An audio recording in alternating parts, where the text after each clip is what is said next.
So நேற்று நம்ம வந்துட்டு யூனியன் கவர்மெண்ட்டு ஸ்டார்ட் பண்ணோம். ஸோ யூனியன் கவர்மெண்ட்ன்றது பார்த்தோம்னாக்கா ஒன் ஆஃப் தி நம்மளுடைய சேலைன் ஃபீச்சரில் ஒன்று. ஸோ சேலைன் ஃபீச்சரில் நம்மளுக்கு 3 டயர் கவர்மெண்ட்ன்றது இந்திய அரசியலமைப்போட சிறப்பியல்பு. ஸோ 3 டயர் கவர்மெண்ட்ன்றது என்னன்னா union government, state government, local government. அதாவது 1, 2, 3 இந்த 3 சேர்ந்தது தான் 3 டயர் கவர்மெண்ட்டு. ஓகேவா? இந்த 3த்துல பிரைமரியா இருக்கிறது அப்படின்னு பார்த்தோம்னா நம்மளுக்கு யூனியன் கவர்மெண்ட்டு. அதை பற்றி தான் இப்போ நம்ம பார்க்க போகிறோம். ஸோ யூனியன் கவர்மெண்ட் அப்படின்னு பார்த்தோம்னாக்கா அதில் என்னென்னலாம் இருக்குன்னா நம்ம நேற்று பார்த்துருப்போம். அந்த balancing, check and balance, balancing of powers, அப்புறம் வந்து pillars of the administration, pillars of the government அப்படின்னு பார்த்துருப்போம். ஸோ அதெல்லாம் 3 பில்லர் இருக்கு. ஒன்று லெஜிஸ்லேட்டர், எக்ஸிக்யூட்டிவ், ஜுடிஷியரி. ஸோ இந்த 3 பேருமே வந்து ஒருத்தனுக்கு ஒருத்தவன் இண்டிபெண்ட்டாக இருப்பான். Independent each other.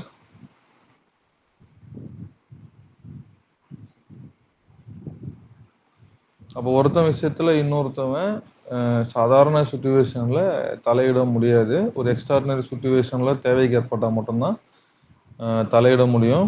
ஸோ அதெல்லாம் நம்ம வந்து நேற்று பார்த்துருப்போம். ஓகேவா?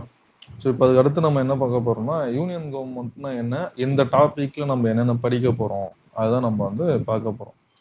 ஸோ யூனியன் கவர்மெண்ட்ன்றது ஆர்டிக்கல், இந்த கொஸ்டின்லாம் வந்து ரெகுலராக கேட்பானுங்க. யூனியன் கவர்மெண்ட்னா என்ன, ஆர்டிக்கல் எதுலேருந்து எது வரைக்கும் இருக்கு, அதெல்லாம் வந்து கேட்டுட்டு தான் இருப்பாங்க.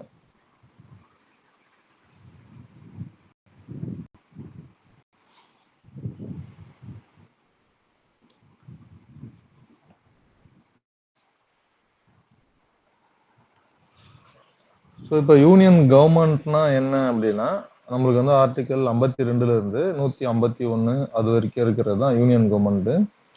ஸோ எக்ஸாக்டா இது வந்து பார்த்தோம்னா அரௌண்ட் ஒரு 100 ஆர்டிகல்ஸ் ஞாபகத்தில் வச்சுக்கணும். ஓகேவா? யூனியன் கவர்மெண்ட்னா 100 ரூபாய் அப்படின்னு ஞாபகத்தில் வச்சுக்கேன்.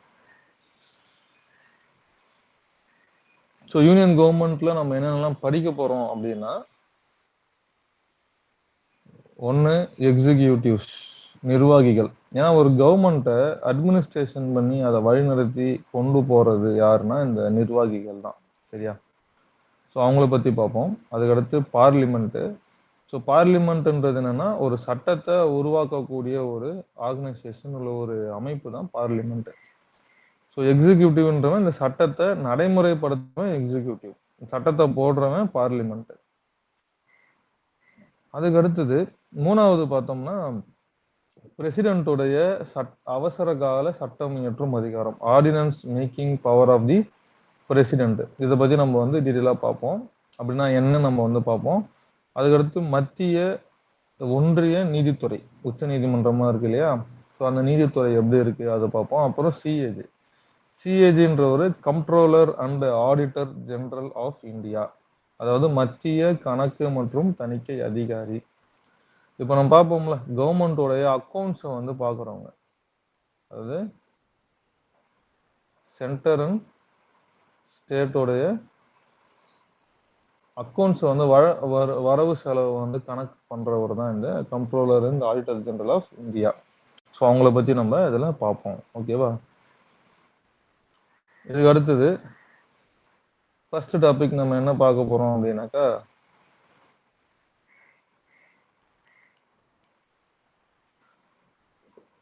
இப்போ நம்ம எக்ஸிக்யூட்டிவ்ன்ற ஒரு டாபிக் தான் ஸ்டார்ட் பண்ண போறோம். அதாவது நிர்வாகிகள்.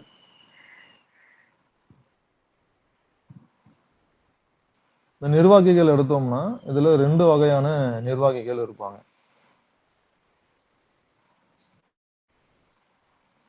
ஒன்று ரியல் எக்ஸிக்யூட்டிவ்ஸ், இன்னொன்று நாமினல் எக்ஸிக்யூட்டிவ்ஸ். ரியல் எக்ஸிக்யூட்டிவ்னா உண்மையான நிர்வாகிகள். நாமினல் எக்ஸிக்யூட்டிவ்னா பெயர் அளவிலான நிர்வாகிகள். அதாவது எக்ஸிக்யூட்டிவ் ஆக்ஷன் எல்லாத்தையுமே இவங்க தான் பண்ணுவாங்க. யாரு? ஒரு ரியல் உண்மையான நிர்வாகிகள் தான் பண்ணுவாங்க. ஆனா அதோட பேரு மட்டும் இவங்க பேர்ல வந்துடும். நாமினல் எக்ஸிகியூட்டிவ்ஸோட பேர்ல தான் வந்து இவங்க பண்ணுவாங்க. அண்ட் நாமினல் எக்ஸிகியூட்டிவ்ன்றவங்க யாருன்னா, they act and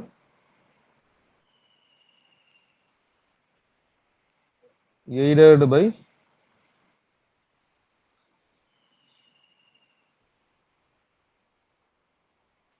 real executives. அதாவது இந்த நாமினல் எக்ஸிகியூட்டிவ் வந்து எப்படி செயல்படுவாங்கன்னா, இந்த ரியல் எக்ஸிகியூட்டிவோடைய உதவினாலையும் அட்வைஸ்னாலையும்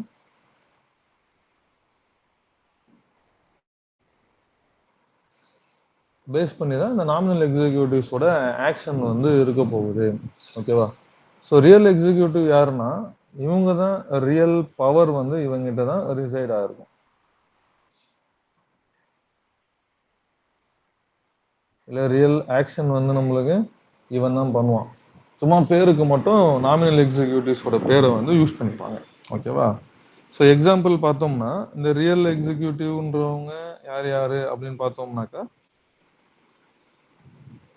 சென்டர்ல prime minister plus council of ministers. அதாவது council of ministers headed by prime minister. ஓகேவா? அதாவது பிரதம மந்திரியை தலைவராக கொண்ட அமைச்சரவை. சிஓஎம்னா கவுன்சில் ஆஃப் மினிஸ்டர்ஸ்.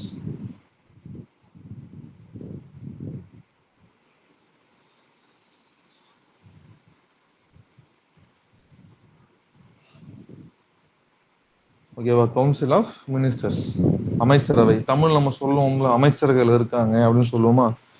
ஸோ அந்த அமைச்சர்கள், அதாவது பிரதமரை தலைவராக கொண்ட மத்திய அமைச்சரவை என்பது ஒரு ரியல் எக்ஸிகியூட்டிவ். அவன் தான் உண்மையான அதிகாரி. ஸோ நம்ம ரொம்ப ரேரா தான் பிரசிடென்ட்டோட ஸ்பீச்ல நம்ம வந்து பார்த்துருக்கோம். ஆனா அதிகபட்சம் யார் பேசுவாங்க? ஒரு சட்டத்தை கொண்டு வர்றதுக்கோ, இல்லை அதை பத்தின ஒரு விரிவாக்கம் கொடுக்கறதுக்கோ, இல்லை சட்டத்துடைய குறைகளை நிறைகளை அக்செப்ட் பண்ணிக்கிறதுக்கோ யாரு முழு பொறுப்பு ஏத்துப்பாங்க அப்படின்னாக்கா, இந்த ரியல் எக்ஸிகியூட்டிவ்ஸ், அதாவது மினிஸ்டர்ஸ் தான் ஏத்துப்பாங்க. கரெக்டா? அப்போ நாமினல் எக்ஸிகியூட்டிவ்ஸ்ன்றவங்க யாரு? சரி, ரியல் எக்ஸிகியூட்டிவ்லயே சென்டர்ல நம்ம பார்த்துட்டோம். ஓகேவா? ஸ்டேட்ல யாரு இருக்காங்க? Chief minister, head of state council of ministers. ஓகேவா? மாநில அமைச்சரவைக்கு தலைவராக முதலமைச்சரை தலைவராக கொண்ட மாநில அமைச்சரவை என்பது மாநிலத்தை பொறுத்த வரைக்கும் ரியல் எக்ஸிகியூட்டிவ்ன்றவங்க அவங்க தான். உண்மையான நிர்வாகிகள் அவங்க தான். ஸோ இதுவே சென்டர்ல பார்த்தோம்னா நாமினல் எக்ஸிகியூட்டிவ்ன்றது யாரு?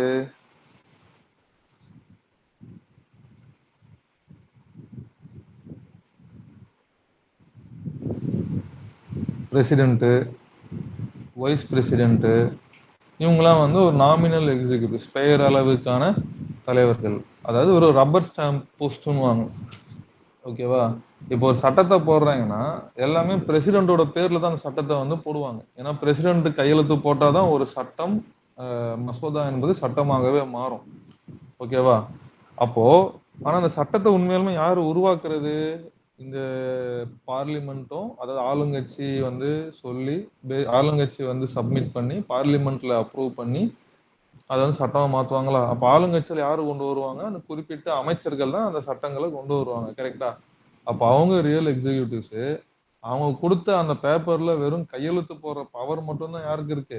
இந்த நாமினல் எக்ஸிகியூட்டிவ்க்கு இருக்கும். அப்போ சென்டர்ல ரியல் எக்ஸிகியூட்டிவ் யாரு?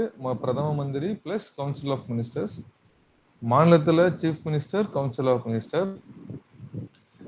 நாமினல் எக்ஸிகியூட்டிவ்ன்றவங்க சென்டர்ல வந்து பிரசிடென்ட், வைஸ் பிரசிடென்ட். ஸ்டேட்ல கவர்னர், டெபுட்டி கவர்னர், இது லெப்டினன்ட் கவர்னர்.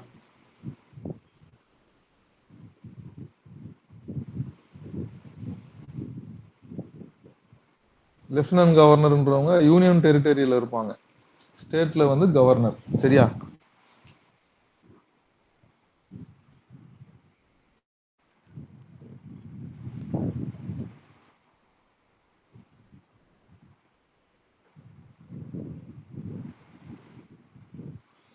ஸோ இதுதான் எக்ஸிக்யூட்டிவ். இதுல என்ன டவுட் இருக்கா? எக்ஸிக்யூட்டிவ்ஸ்ல பேசிக்கா அவ்வளவு தெரிஞ்சாலே போதும். இல்ல ப்ரோ. இல்ல, ஓகே. ஃபர்ஸ்ட் வந்து எக்ஸிக்யூட்டிவ்ஸ்.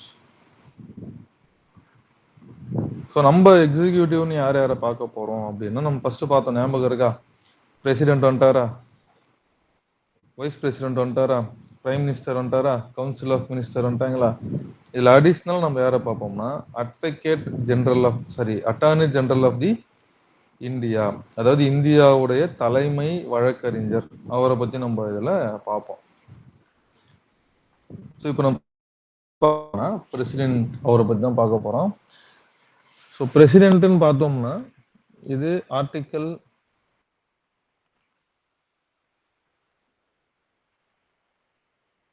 52 இருந்து ஆர்டிக்கல் 72 வரைக்கும் இருக்கிற பகுதி 5ல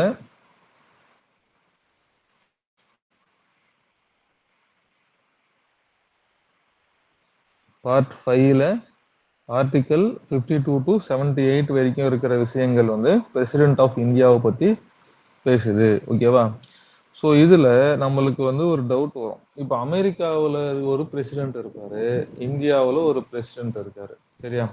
அதே மாதிரி இந்தியாவில் எடுத்தோம்னா பிரசிடென்ட்னு ஒருத்தவர் இருக்காரு, பிரைம் மினிஸ்டர்னு ஒருத்தவர் இருக்காரு. ஓகேவா? அப்போ இவங்க 2 பேருக்குள்ள என்ன வித்தியாசம்? அந்த டவுட் நம்மளுக்கு ரொம்ப நாளாவே இருக்கும். அவங்களோட ரோல் என்ன? ஓகேவா?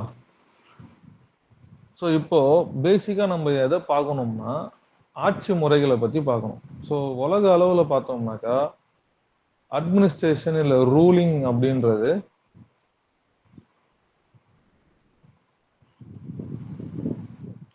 ரூலிங் அப்படின்றது நம்ம வந்து ஒரு 3 கேட்டகரியா பிரிக்கலாம். ஒன்று வந்து இந்த மோனார்கியல் அப்படின்னு சொல்லுவாங்கல்ல, மன்னராட்சி முறைகள், இல்லை வந்துட்டு பரம்பரை ஆட்சி முறை அப்படின்னு சொல்லுவாங்க, இந்த மோனார்கியல் மெத்தடை. ஸோ மோனார்கியல் மெத்தடு இல்லை மன்னராட்சி முறை இல்லை பரம்பரை ஆட்சி முறைன்னு நம்ம இதை சொல்லலாம்.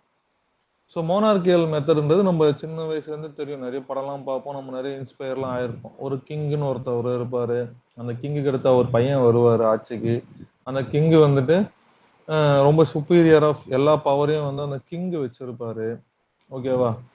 ஸோ அந்த கிங்கு சொல்றது தான் வந்துட்டு அங்கே நடைமுறையில் வரும். ஸோ அந்த கிங்கு வந்து பார்த்தோம்னாக்கா மக்களுடைய வெல்ஃபேரில் வந்து அவங்க கவனமா இருந்திருப்பாங்க. ஒரு நாடு முன்னேறணும், மக்களை வந்துட்டு அவங்க பிரஜைகளா இல்லாம அவங்க குழந்தைகளா வந்து கருதி அட்மினிஸ்ட்ரேஷன் பண்ணுவாங்க அப்படின்லாம் படிச்சிருப்போம். இல்லை, ஓகேவா? இது வந்து மன்னராட்சி முறை. ஸோ இதுல வந்து பார்த்தோம்னாக்கா வாரிசுகள், அந்த பரம்பரையா ஆட்சிக்கு வந்து வந்துட்டு இருப்பாங்க, அப்பாவுக்கு அடுத்து பையன், அந்த மாதிரி இருக்கும். ஸோ வெளியில இருந்து புதுசா எவனும் உள்ள வந்துட்டு போக முடியாது. ஓகேவா? இது வந்து நம்ம இனிஷியலா எல்லா இதுலயுமே இருக்கு. ரெண்டாவது டிக்டேட்டர்ஷிப். ஸோ டிக்டேட்டர்ஷிப்ன்றது என்னன்னா, இப்போ வந்து ஒரு மன்னர் ஒருத்தர் இருக்காருன்னு வச்சுக்க, அந்த மன்னர் வந்து மக்களுக்கு நல்லது பண்ணணும் அப்படின்னு சொல்லி வாழ்ந்தாருன்னா பிரச்சனை இல்லை. ஓகேவா? ஆனா அந்த மன்னர் இப்ப என்ன பண்றாருன்னா, அந்த மக்கள் கிட்ட இருந்து நிறைய எடுத்துக்கிட்டு மக்களை வந்து சுரண்டி ஒரு சுயநலமான ஒரு கவர்மெண்ட்டை வந்து நடத்துறாங்க அப்படின்னா, அதை நம்ம வந்து டிக்டேட்டர்ஷிப் அப்படின்னு சொல்லுவோம். ஓகேவா? ஸோ எக்ஸாம்பிள் வந்து பார்த்தோம்னாக்கா, இப்போ நார்த் கொரியாவில் இருக்கிறது ஒரு டிக்டேட்டர்ஷிப் கவர்மெண்ட் தான். ஓகேவா? அப்புறம் வந்து ஹிட்லரு. ஸோ இதெல்லாம் வந்து ஒரு டிக்டேட்டர்ஷிப் கவர்மெண்ட். அது மக்களுக்கு வந்து பெருசா உரிமைகள் எதையுமே கொடுக்காம, எல்லா உரிமைகளையும் கிங்கு அவங்க வச்சுக்கிட்டு மக்களை வந்து சுரண்டி பிழப்பு ரன்னிங் ரூல் பண்றது தான் வந்து டிக்டேட்டர்ஷிப் கவர்மெண்ட். சரியா? இது ஒண்ணு. மன்னராட்சி முறைக்கு எக்ஸாம்பிள் வந்து பார்த்தோம்னாக்கா, இந்த பூடானு, சவுதி அரேபியா, இதெல்லாம் வந்து மன்னராட்சி முறைக்கு எக்ஸாம்பிள். டிக்டேட்டர்ஷிப்புக்கு நார்த் கொரியான்றது எக்ஸாம்பிள். அதுக்கு அடுத்து மாடர்ன் டேல கிட்டத்தட்ட ஒரு 1400 1500கள் அந்த வருஷத்துல பாப்புலரான ஒரு கான்செப்ட் தான் டெமோக்ரஸி அப்படின்றது, அதாவது மக்களாட்சி முறை. ஸோ டெமோக்ரஸின்றது என்னன்னாக்கா, நம்ம அது டெஃபினேஷன் வந்து நிறைய படிச்சிருப்போம், ஞாபகம் இருக்கா? By the people, for the people of the people அப்படின்னு சொல்லி ஒரு கோட் வந்து கேள்விப்பட்டிருப்போம், ஞாபகம் இருக்கா?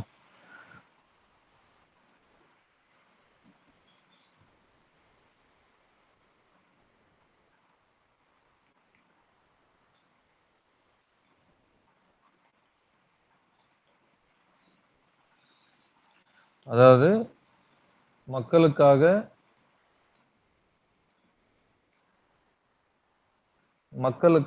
மக்களே செய்யும் ஆட்சி தான் மக்களாட்சி. சரியா? மக்களுக்காக, by the people, for the people, of the people. மக்களுக்காக மக்களே செய்யும் ஆட்சி மக்களாட்சி. அதாவது மக்கள் அவங்களுக்கு தேவையான சட்டங்களை அவங்களே வகுத்துக்கிட்டு அவங்களே நிர்வாகம் பண்றதுக்கு பேரு தான் மக்களாட்சி. ஓகேவா? எக்ஸாம்பிள் வந்து பார்த்தோம்னா இப்ப இந்தியாவுல வந்து இருக்கிறது மக்களாட்சி தான். ஓகேவா? India, America, London, Pakistan, west Bengal, sorry, Bangladesh, Sri Lanka, இப்ப பெரும்பாலும் மேஜர் கவர்மெண்ட், மேஜர் எல்லாமே வந்து பாத்தீங்கன்னா மக்களாட்சி தான். Major world governments. ஓகேவா? இந்த மக்களாட்சி முறையில 2 வகையான, இப்போ உனக்கு இதுல டவுட் என்ன இருக்கா? மக்களாட்சியில வேற எதனா உனக்கு தெரியப்படுத்தணுமா? இல்ல இப்ப சொன்ன கண்டென்ட் வரைக்கும் எந்த பிரச்சனையும். அப்போ ஓகே. இப்போ மக்களாட்சியில நம்ம எக்ஸாம்பிள் வந்து அமெரிக்காவிலையும் மக்களாட்சி நம்ம சொல்றோம், இந்தியாவிலையும் மக்களாட்சின்னு சொல்றோம். ஓகேவா? ஆனா அமெரிக்காவுல பார்த்தோம்னா பிரசிடென்ட்னு ஒருத்தவர் இருக்காரு. இந்தியாவுல வந்து பிரைம் மினிஸ்டர்னு ஒருத்தவர் தான் நம்ம முன்னிறுத்தி பேசுவோம். கரெக்டா? அப்போ இது என்ன டிஃபரெண்டா இருக்கு அப்படின்னு பார்த்தோம்னாக்கா, இந்த மக்களாட்சின்னு ஒண்ணு இருக்குல்ல, இந்த மக்களாட்சியிலேயே வந்து இன்னொரு வகை இருக்கு.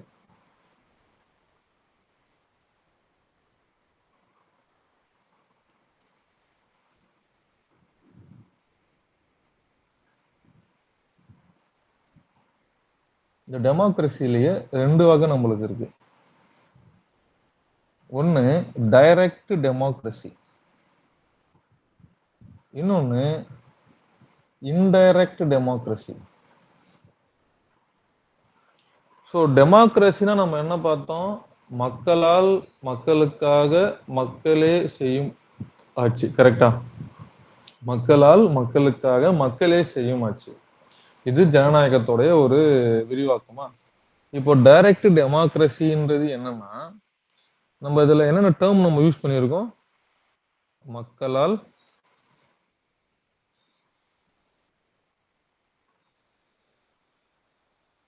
மக்களுக்காக மக்களே. கரெக்டா?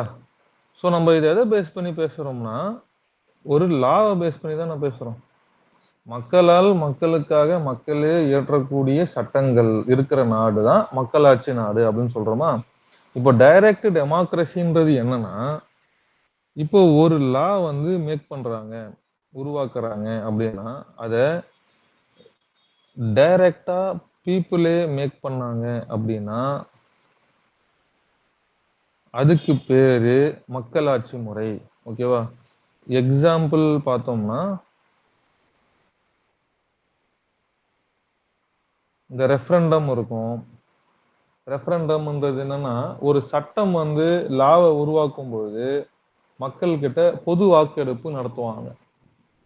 ஓகேவா? இந்த சட்டம் உங்களுக்கு வேணுமா, வேணாமா அப்படின்னு சொல்லி ஒரு பொது வாக்கெடுப்பு நடத்துவாங்க.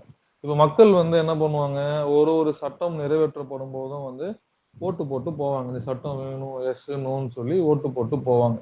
ஓகேவா? அப்ப டைரக்ட் டெமோக்ரஸின்றது எங்க நல்லா இருக்கும் அப்படின்னா, பாப்புலேஷன் கம்மியா இருக்கிற பகுதிகள்ல இந்த நேரடி ஜனநாயக முறை வந்து நல்லா பண்ண முடியும். கரெக்ட்டா? இதே பாப்புலேஷன் அதிகமா இருந்துச்சுன்னா, டெய்லியும் சட்டம் போடுவாங்க. அப்ப டெய்லியும் நம்ம போயிட்டு ஓட்டு போட முடியுமா? இந்த சட்டம் வேணும், வேணாம் அப்படின்னு சொல்லிட்டு. அப்ப பாப்புலேஷன் கம்மியா இருக்கிற இடத்துல ஃபாலோ பண்ணக்கூடிய ஒரு ஒரு ஒரு மெத்தட் தான் வந்துட்டு டைரக்ட் டெமோக்ரஸி இருக்கிற கான்செப்ட், நாடுகள். ஓகேவா? ஆமா, போனாட்டி உனக்கு ஹோம்வொர்க் ஒண்ணு குடுத்திருந்தேனடா, பாத்தியா? என்ன ஹோம்ஒர்க்ங்கய்யா? சூப்பர்.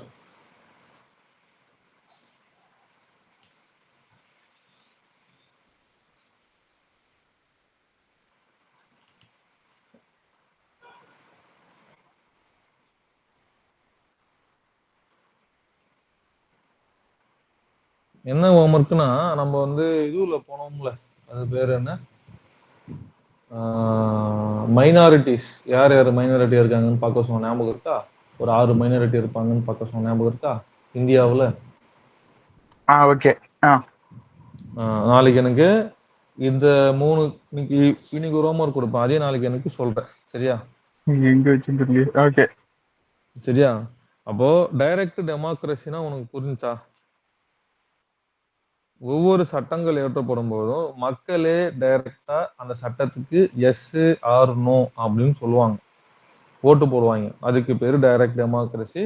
இது பாப்புலேஷன் கம்மியா இருக்கிற நாடுகள்ல இது பாசிபிளா இருக்கும். ஆனா இந்தியா மாதிரி நாடுகள்ல டைரக்ட் டெமோக்ரஸி பாசிபிளா அப்படின்னா கிடையாது. ஓகேவா? பிகாஸ் இந்தியான்றது ஒரு பெரிய பாப்புலேஷன் கொண்ட ஒரு நாடு. அப்போ இந்த இன்டைரக்ட் டெமோக்ரஸின்றது என்னன்னா, நம்மளுக்கு லா இருக்கு. இந்த லாவை யாரு போடுறாங்க? லெஜிஸ்லேட்டர் போடுறானா? அதாவது பார்லிமெண்ட் போடுதா?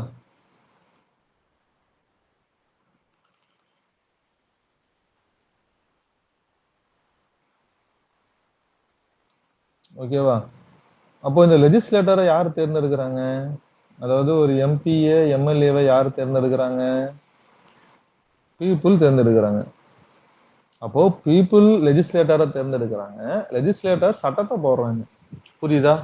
அப்போ இதுக்கு பேர் என்னது? இன்டைரக்ட் டெமோக்ரஸி, மறைமுகமான ஒரு ஜனநாயகம் அப்படின்னு அர்த்தம். ஏன் நம்ம டைரக்ட் டெமோக்ரஸியை இந்தியாவில் ஃபாலோ பண்ண முடியல அப்படின்னா, இது வந்து ஒரு பெரிய ஒரு பாப்புலேஷன் கொண்ட ஒரு நாடு தான் இந்தியா. ஸோ அதனால நம்ம வந்து ஒவ்வொரு இதுலயும் நம்ம போயிட்டு ஓட்டு கேட்கறதுக்கு ரொம்ப கஷ்டமா இருக்கும், ரொம்ப எக்கனாமிக்கலா ரொம்ப நம்மளுக்கு செலவாகும். சரியா? அதனால நம்ம வந்துட்டு இன்டைரக்ட் டெமோக்ரஸி நம்ம ஃபாலோ பண்றோம்.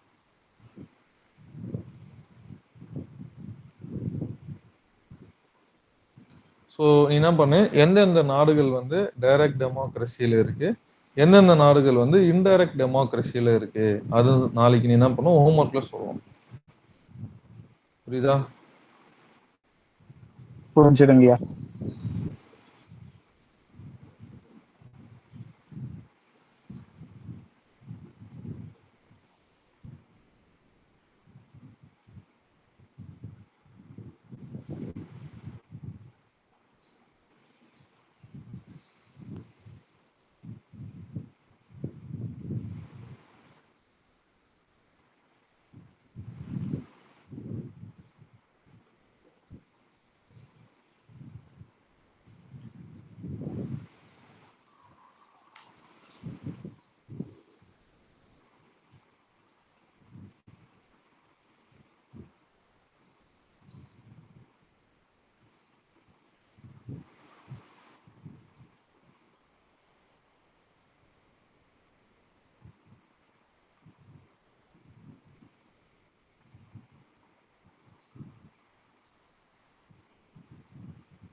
எழுதிட்டியாடா? ஆ ஹலோ, ஓகேவா? ஆ அடுத்து இது போகுமா? ஆ ஆ சரி, ஓகே. ஸோ இதுக்கு அடுத்து நம்ம இந்த presidential form of government, parliamentary form of கவர்மெண்ட்லாம் பார்த்துட்டோம். ஞாபகம் இருக்கா உனக்கு? அந்த சேலைன் பிக்சர்ஸ்ல பார்த்துட்டோம். ஓகேவா? ஞாபகம் இருக்கா? இருக்கு bro. இருக்கா? ஓகே.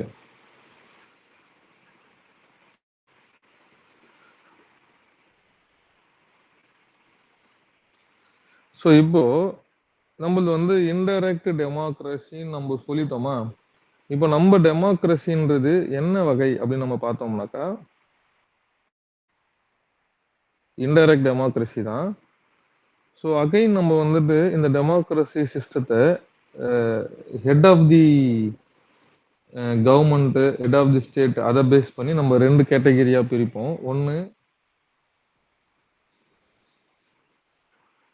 பிரசிடென்ஷியல் இது வந்து forms of government.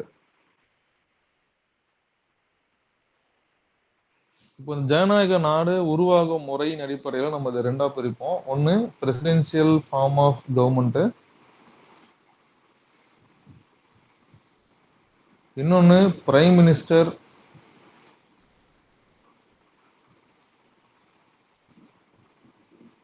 Form of government. So இதுல பிரசிடென்ஷியல் ஃபார்ம் ஆஃப் கவர்மெண்ட்ன்றது என்னன்னா, சிம்பிளா சொல்லணும்னா, ஒரு கவர்மெண்ட்னு எடுத்தோம்னா அதுல 2 வகையான ஹெட் இருப்பாங்க. ஓகேவா? ஒன்னு ஹெட் ஆஃப் தி ஸ்டேட், இன்னொன்னு ஹெட் ஆஃப் தி கவர்மெண்ட்.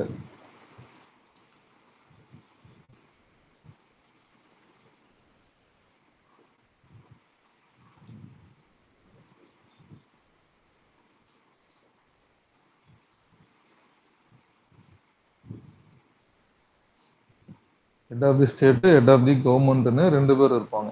சரியா? ஒரு கவர்மெண்ட்ல எடுத்தோம்னாக்கா, இதுல பிரசிடென்ஷியல் ஃபார்ம் ஆஃப் கவர்மெண்ட்ல ஹெட் ஆஃப் தி இப்போ பிரைம் மினிஸ்டர் ஃபார்ம் ஆஃப் கவர்மெண்ட்ல ஹெட் ஆஃப் தி ஸ்டேட்ன்றவர் யாருன்னா பிரசிடென்ட். ஹெட் ஆஃப் தி கவர்மெண்ட்ன்றவர் யாருனாக்கா பிரைம் மினிஸ்டர். நான் பிரசிடென்ஷியல் ஃபார்ம் ஆஃப் கவர்மெண்ட்ல head of the state, head of the government ரெண்டுமே வந்து பிரசிடென்ட் தான் இருப்பார். சரியா? அண்ட் இதை பத்தின நிறைய டீடைல்ஸ் நம்ம வந்து ஆல்ரெடி அந்த சேலையன் ஃபீச்சர்ஸ்ல பார்த்துருப்போம். ஓகேவா? ஸோ அகைன் ஒரு முறை போயிட்டு அதை ஒரு டைம் வந்து வாட்ச் பண்ணிடு.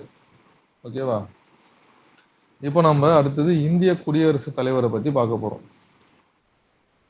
ஸோ ஆர்டிகல் 52 நம்மளுக்கு பிரசிடென்ட் ஆஃப் இந்தியாவை பத்தி பேசுது. அதாவது இந்தியாவுக்கு ஒரு குடியரசுத் தலைவர் இருக்கலாம் அப்படின்னு சொல்ற ஆர்டிகல் வந்து 52. சரியா? இந்தியாவுக்குன்னு ஒரு பிரசிடென்ட் இருக்கலாம் அப்படின்னு சொல்றது ஆர்டிகல் 52. ஓகேவா? ஸோ அப்போ பிரசிடென்ட்னா யாரு? Who is the president? So பிரசிடென்ட்ன்றவர் யாருன்னா இந்திய அரசியல் அமைப்பின் தலைவர் அவருதான். Is the head of the is the constitutional head of the state. ஓகேவா? ஸோ நம்ம பார்த்தோம்ல ஹெட் ஆஃப் தி ஸ்டேட், அதாவது அரசியல் அமைப்பின்படி இந்தியா அப்படின்ற ஒரு நாட்டின் தலைவர், நாடு இல்லைன்னா வந்து அரசின் தலைவர்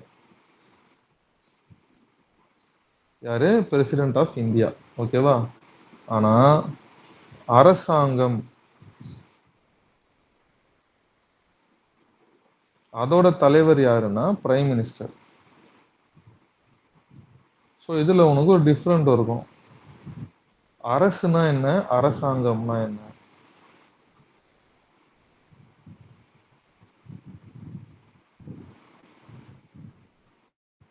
இதுல உனக்கு இதுல ஐடியா இருக்காடா? அரசுனா என்ன, அரசாங்கம்னா என்னன்னு? அதான் ஐடியா தான். இப்போ சென்ட்ரல் ஸ்டேட்டை பற்றி குறியீடா? அதான் பொதுவாவே அது இல்ல. ஸ்டேட்னா வந்து மாநிலத்தை குறிக்கிறது கிடையாது. பொதுவா ஸ்டேட்ன்றது ஒரு டெரிட்டரியில இருக்கிற ஒரு டெரிட்டரியை குறிக்கிறது தான் ஸ்டேட். ஒரு அரசு அதை குறிக்கிறது தான் ஸ்டேட். ஓகே, அவன் மேபி மன்னராட்சி முறையை குறிக்கிறா? இல்ல, இப்போ நான் எக்ஸ்பிளைன் பண்றேன். ஓகே. அரசுன்றது என்னன்னாக்கா ஒரு டெரிட்டரியில இருக்கிற லாவை பத்தி பேசுறது, ஒரு டெரிட்டரியை பத்தி பேசுறது. ஒரு டெரிட்டரியில இருக்கிற லா இல்ல அந்த டெரிட்டரியுடைய ஓனர்ஷிப் இல்ல அந்த டெரிட்டரியுடைய ஹெட். புரியுதா? ஒரு டெரிட்டரியுடைய ஹெட்டை பத்தி பேசுறது. இந்த லேண்ட் இருக்குன்னா இந்த லேண்ட் எனக்கு தான் சொந்தம், அந்த லேண்டுக்கு தலைவர் ஒருத்தவர் இருக்காரு அப்படின்னு சொல்றது அரசு. புரியுதா? அப்ப இந்தியான்ற ஒரு ஸ்டேட் எதை இண்டிகேட் பண்ணுதுன்னா, இந்தியான்ற ஒரு டெரிட்டரி இருக்கு, அதுக்கு ஒரு ஹெட் இருக்காரு. புரியுதா? ஃபார் எக்ஸாம்பிள் வந்து இப்போ வந்து ஒரு வீடு இருக்கு, ஓகேவா? ஒரு வீடு இருக்கு, அந்த வீட்டுக்கு ஒரு ஓனர் இருக்காரு, ஓகேவா? இப்படி சொல்றது வந்து ஸ்டேட்டை இண்டிகேட் பண்ணுது. ஆனா கவர்மெண்ட்ன்றது என்னன்னா, இந்த வீட்ல உண்மையால தங்கி இருக்கிற அந்த, இப்போ ஃபார் எக்ஸாம்பிள் வந்து இப்போ ஒரு வீடு இருக்கு, இப்போ உனக்கு ஒரு வாடகை, உங்க வீடு இருக்குல்லடா, இப்போ அந்த வீட்ல வந்து ஒரு வாடகைக்கு விட்டுருக்கீங்க, சரியா? இப்போ அந்த வாடகை விட்டு வீட்டுக்குள்ள போயிட்டு நம்ம சொல்ற மாதிரி அங்க நடக்குமானா கிடையாது, கரெக்டா? அந்த வீட்டுக்குள்ள நம்ம வாடகை கொடுத்துருக்கோம், அந்த வீட்டுக்குள்ள யார் வேணாலும் வந்துட்டு போவாங்க. அதாவது யார் வேணா மீன்ஸ் எப்படி சொல்றதுன்னா, வாடகைக்கு பீரியாடிக்கலா ஆள் மாறிக்கிட்டு இருந்துகிட்டே இருப்பாங்க. அவங்க ஆள் மாறும்போதெல்லாம் என்ன ஆகும்னாக்கா, ஒவ்வொருத்தவங்க உள்ள வந்து அந்த வீட்ட வந்து ரெண்ட் எடுத்து தங்கும்போது, அவங்களுக்கு தெரிஞ்ச முறையில அந்த வீட்ல வந்து அவங்க இருந்துட்டு போவாங்க. ஃபார் எக்ஸாம்பிள் வந்து ஒருத்தன் சோபாவ இந்த பக்கம் போட்டிருப்பான், டிவி அங்க வச்சிருப்பான், கரண்ட்ட இப்படி யூஸ் பண்ணுவான். புரியுதா? அவங்களுக்கு இது உகந்த முறையில அந்த டெரிட்டரிய வந்து அவங்க யூஸ் பண்ணி ஒரு லாவ வந்து அவங்க இம்ப்ளிமெண்ட் பண்ணி வச்சிருப்பானுங்க. ஓகேவா?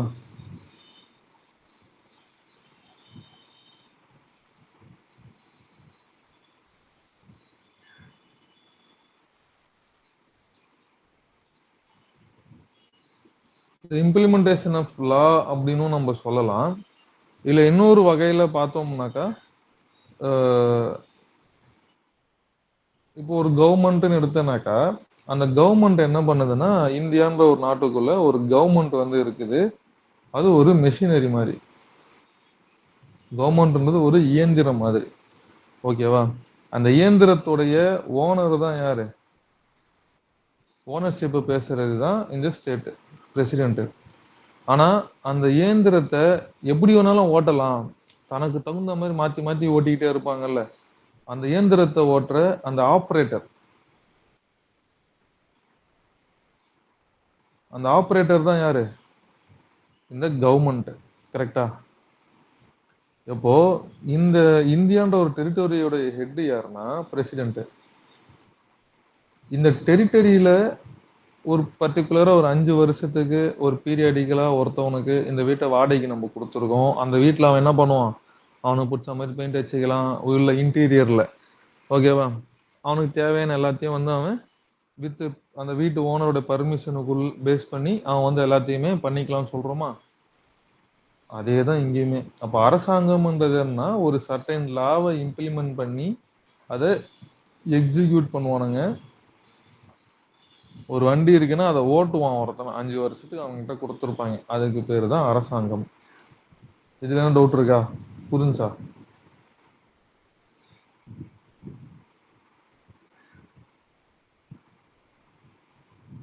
Okay bro. இன்னும் புரிஞ்சாடா?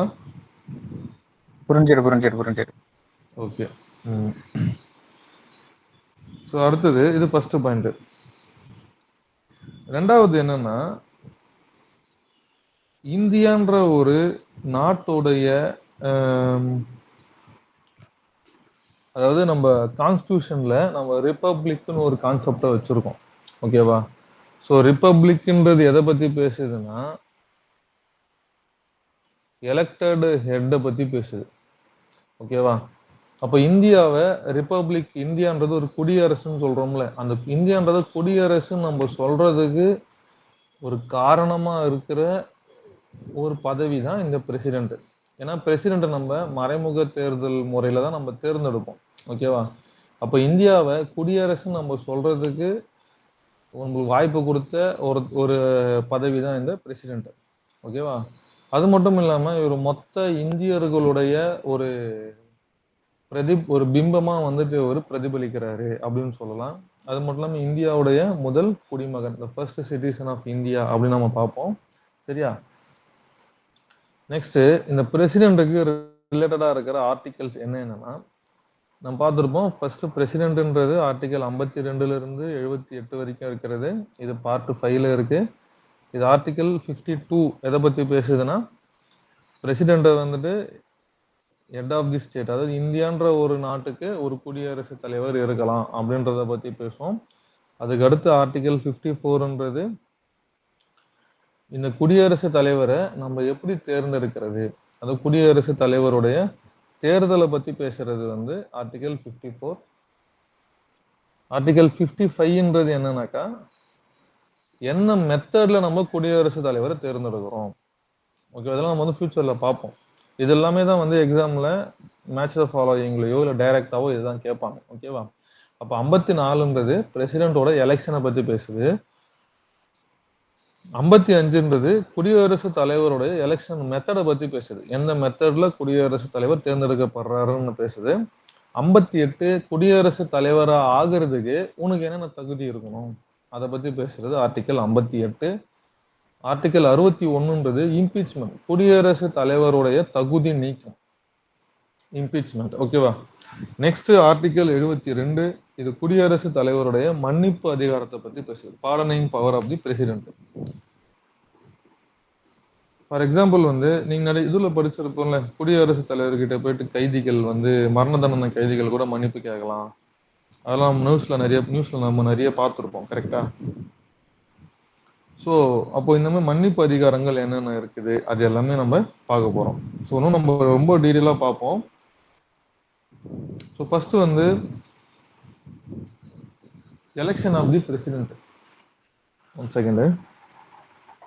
குடியரசுத் தலைவருடைய தேர்தல்.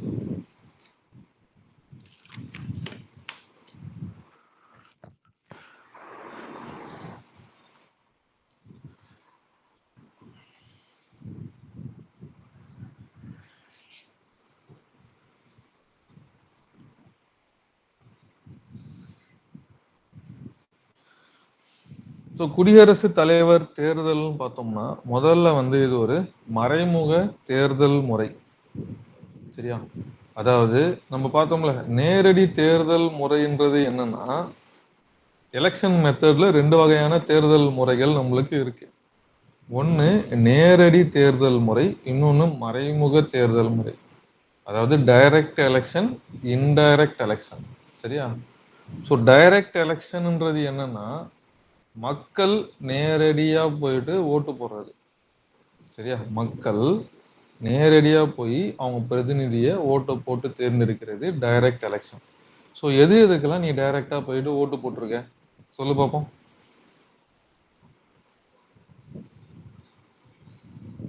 எம்பி எலெக்ஷன், எம்எல்ஏ, அவ்வளவுதானா? கவுன்சிலர். Councillor, MC. ஓகேவா? இதெல்லாம் நம்மளுக்கு நம்மளா போயிட்டு ஓட்டு போறோம் பத்தியா? அப்போ அந்த மெத்தடுக்கு என்ன பேர் இருக்கு? டைரக்ட் எலெக்ஷன் மெத்தட்னு சொல்றோமா? அப்போ இன்டைரக்ட் எலெக்ஷன் மெத்தட்ன்றது என்னன்னா மக்கள் அவங்க பிரதிநிதியை நம்ம தேர்ந்தெடுக்கிறோம். அதாவது எம்பி எம்எல்ஏவை நம்ம தேர்ந்தெடுக்கிறோம். இந்த எம்பி எம்எல்ஏக்கள் சேர்ந்து குடியரசுத் தலைவரை தேர்ந்தெடுக்கிறாங்க. ஓகேவா?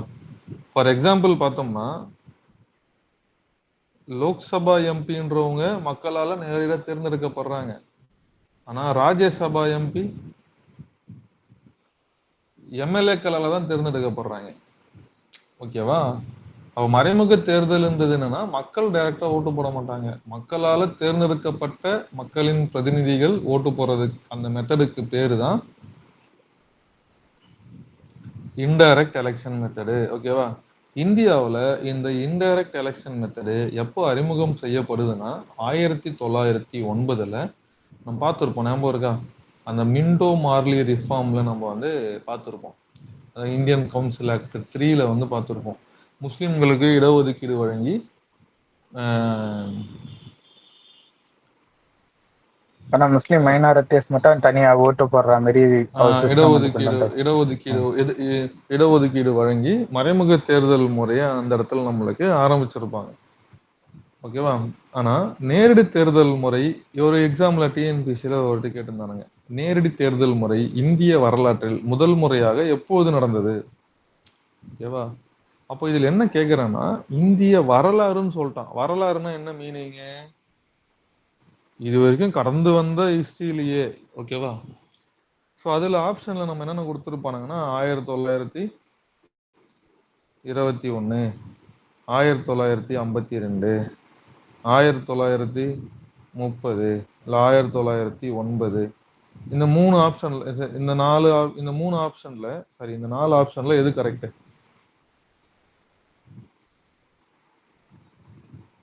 இந்தியாவுல 52 முதல் தான். முறையான 52 ஆல்ரெடி பார்த்துருக்கோம். 52வா? இது தப்பு.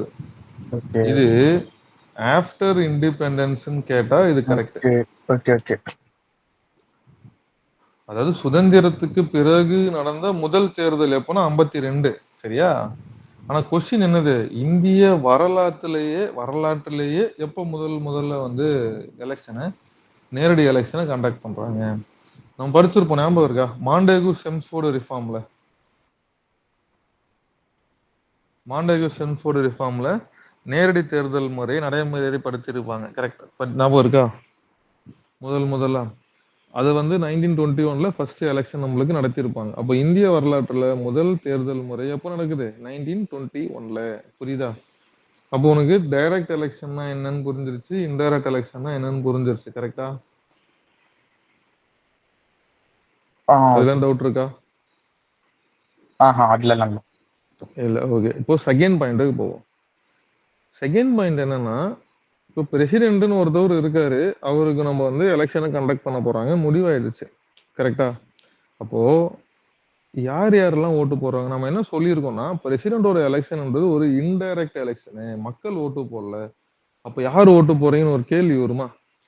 அப்போ யார் யாரெல்லாம் பிரசிடென்டோட எலெக்ஷனுக்கு ஓட்டு போடுறாங்களோ அவங்கள தான் கலெக்டிவா என்ன சொல்லுவாங்கன்னா எலக்ட்ரோரல் காலேஜ் அப்படின்னு சொல்லுவாங்க. அதுக்கு பேர் என்னது? Electoral college. வாக்கு வங்கி, இல்ல தேர்தல் வங்கி அப்படின்னு சொல்லுவாங்க. அப்ப யார் யாரெல்லாம் பிரசிடென்டோட எலெக்ஷனுக்கு ஓட்டு போடுறாங்க அப்படின்றது தான் இப்ப நம்ம பார்க்க போறோம். அடுத்து பிரசிடென்டோடைய எலெக்ஷன் அதை நம்ம பார்த்தோம்னாக்கா இந்த பாக்ஸை நீ ஞாபகத்தில் வச்சுக்கணும்.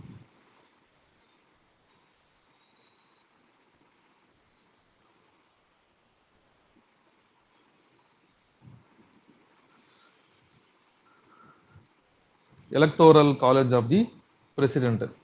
ஸோ முதல்ல நம்ம ஒரு அவைன்னு எடுத்தோம்னா அதில் ரெண்டு வகையான உறுப்பினர் இருக்காங்கன்னு பார்த்தோமா. ஒன்று எலெக்டட் மெம்பர்ஸ் இருப்பாங்க, இன்னொன்று நாமினேட்டட் மெம்பர்ஸ் இருப்பாங்க. கரெக்டா? இது ஞாபகம் இருக்கா? அதாவது மக்களால் தேர்ந்தெடுக்கப்பட்ட உறுப்பினர்கள், இன்னொன்று நியமனம் செய்யப்பட்ட உறுப்பினர்கள்.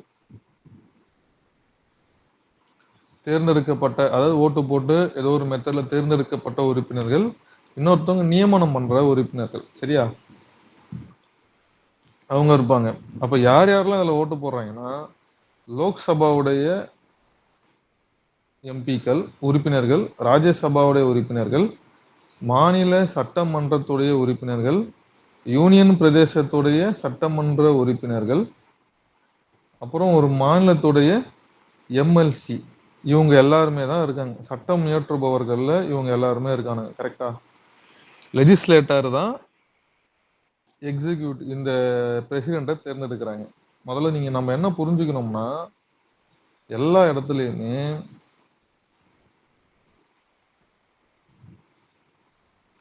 லெஜிஸ்லேட்டர்ஸ் எக்ஸிக்யூட்டிவ்ஸை எலெக்ட் பண்றாங்க. ஓகேவா? அப்போ இந்த லெஜிஸ்லேட்டர் தான் யார் யாரு? பார்லிமெண்ட், லோக்சபா, ராஜ்யசபா, எம்எல்ஏ, இவங்க எல்லாருமே. சரியா? அப்போ பார்லிமெண்ட்ல லோக்சபை இருக்கு, ராஜ்யசபை இருக்கு, ஸ்டேட்ல எம்எல்ஏ இருக்காங்க, யூனியன் டெரிட்டரியில எம்எல்ஏ இருக்காங்க, அப்புறம் ஸ்டேட்ல எம்எல்சின்னு ஒரு கேங் இருக்கு. மெம்பர் ஆஃப் லெஜிஸ்லேட்டிவ் கவுன்சில்னு ஒருத்தவங்க இருப்பாங்க. அதாவது மாநிலத்திலேயே ரெண்டாவா இருக்கும். ஓகேவா? இதுல இது உனக்கு இந்த காலம் புரியுதா தம்பி? உனக்கு இந்த பாக்ஸ் புரியுதா? இதுதானே கேக்குறீங்க. இப்போ பார்லிமெண்ட் ஸ்டேட் இதுதானே கேக்குறீங்க. இது நான் உனக்கு தனியாவே எழுதிடுறேன் இதை நானு. ஆமா ஆமா. ஆ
பிரசிடென்ட்டோட எலக்டோரல் காலேஜ்.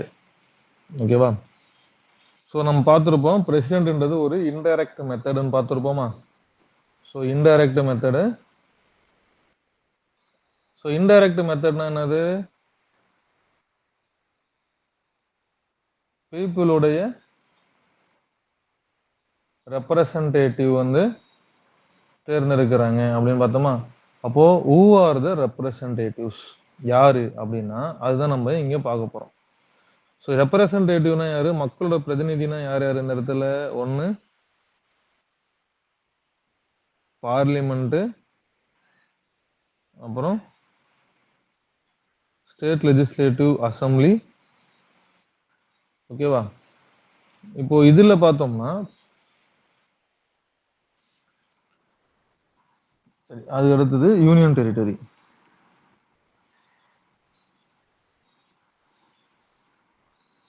பார்லிமெண்ட்ல நம்ம என்ன சொல்லுவோம்? லோக்சபா, ராஜ்யசபா.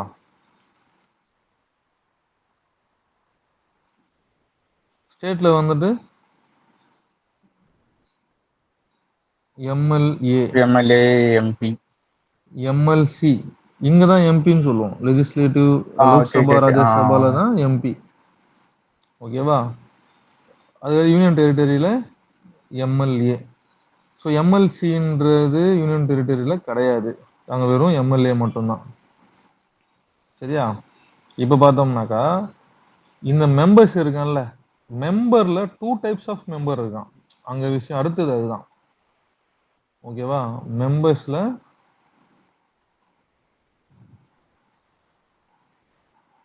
2 டைப் இருக்கானுங்க. ஒன்னு எலெக்டட் மெம்பர்.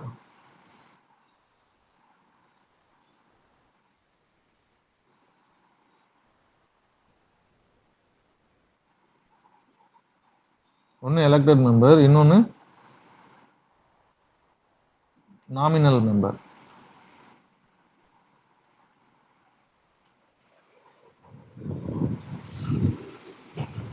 இல்ல நாமினேட்டட் மெம்பர்னு சொல்லலாம். ஸோ எலெக்டட் மெம்பர்ன்றது யாருனாக்கா எலெக்டட் பை பீப்புள். ஓகேவா? Or elected by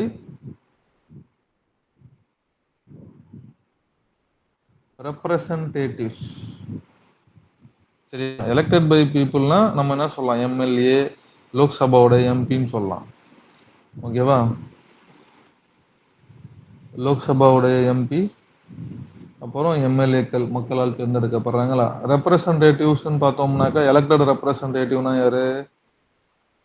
MP of Rajya Sabha. அவன் ரெப்ரசன்டேட்டட் எலெக்டட் பை ரெப்ரசன்டேட்டிவ்ஸ். ஓகேவா? ஸோ நாமினேட்டட்ன்றது என்னன்னாக்கா they are elected by nominated, they are appointed by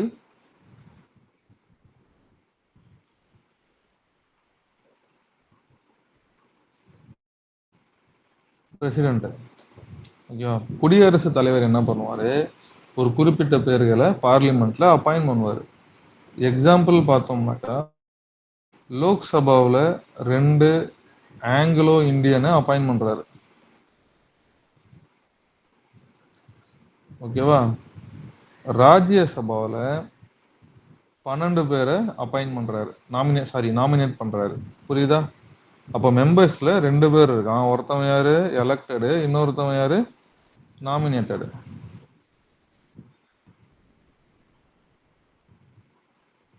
இதுதான் டவுட் இருக்காடா இது வரைக்கும்?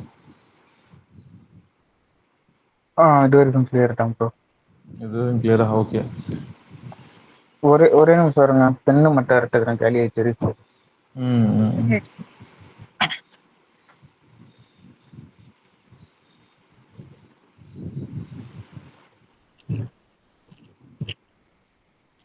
ரீசன் கேலியா ஆகிற அளவுக்கு எழுதிருக்கேன். ஓகே, அடுத்தது இப்ப எலெக்டட்னு பார்த்தோமா? இப்ப நம்ம ஒரு கன்க்ளூஷனுக்கு ஒரு ஓவர் வியூக்கு நீ வந்திருப்ப. ஸோ பார்லிமெண்ட்ல பார்த்தோம்னாக்கா லோக்சபாவில் எலெக்டட் எம்பிக்கள் ஓட்டு போடுவாங்க. ராஜ்யசபாவுடைய எலெக்டட் எம்பிக்கள் ஓட்டு போடுவாங்க, எலெக்டட் எம்எல்ஏக்கள் ஓட்டு போடுவாங்க. ஓகேவா? யூனியன் டெரிட்டரியுடைய எலெக்டட் எம்எல்ஏக்கள் ஓட்டு போடுவாங்க.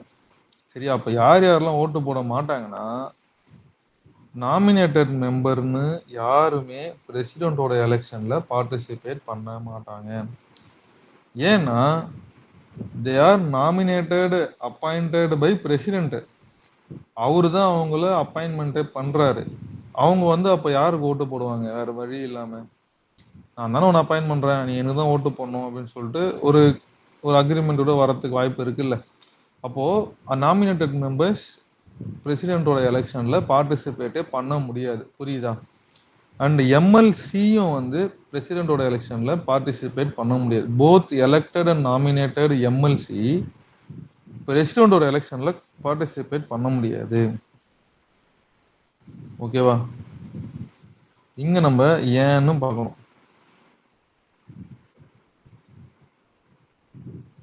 ஏன்னா not all states have MLC. சரியா? எல்லா ஸ்டேட்லயுமே எம்எல்சின்னு ஒண்ணு கிடையாது. ஓகேவா? அப்போ உன்னோட ஹோம்ஒர்க்ன்றது என்னன்னா, எத்தனை ஸ்டேட்ல எம்எல்சின்னு இருக்கு அதை வந்து நீ ஹோம்ஒர்க் எடுத்துட்டு வா.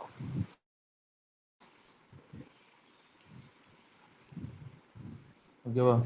எத்தனை ஸ்டேட்ல எம்எல்சின்னு ஒரு ஆர்கனைசேஷன் இருக்கு, எம்எல்சின்னு எத்தனை ஸ்டேட்ல இருக்கு அப்படின்றது நீ கண்டுபிடிக்கணும். புரியுதா? இது உன்னுடைய ஹோம்ஒர்க். இப்போ உனக்கு இது புரிஞ்சாடா? Electoral college of the president புரிஞ்சா? ஓகே. ஓகேவா? அப்போ எலெக்டட் மெம்பர்ல Lok Sabha, Rajya Sabha, state legislative assembly, union டெரிட்டரியுடைய ஸ்டேட் லெஜிஸ்லேட்டிவ் அசம்பிளியுடைய எலெக்டட் மெம்பர்ஸ் நம்மளுக்கு ஓட்டு போடலாம். நாமினேட்டட் மெம்பர்ஸ் யாருமே ஓட்டு போட முடியாது. அண்ட் எம்எல்சி பார்ட்டிசிபேட் பண்ண முடியாது. இது புரிஞ்சா? ஓகேல? அது வரைக்கும் ப்ராப்ளம். ஓகே, இது வரைக்கும் ஓகேவா? இப்போ அடுத்து நம்ம என்ன பார்க்க போறோம்னா, இப்போ பிரசிடென்டோட எலெக்ஷன்ல யாரு பார்ட்டிசிபேட் பண்றாங்க அப்படின்னு பார்த்தோம்னா, எம்எல்ஏக்கள் பார்ட்டிசிபேட் பண்றாங்களா?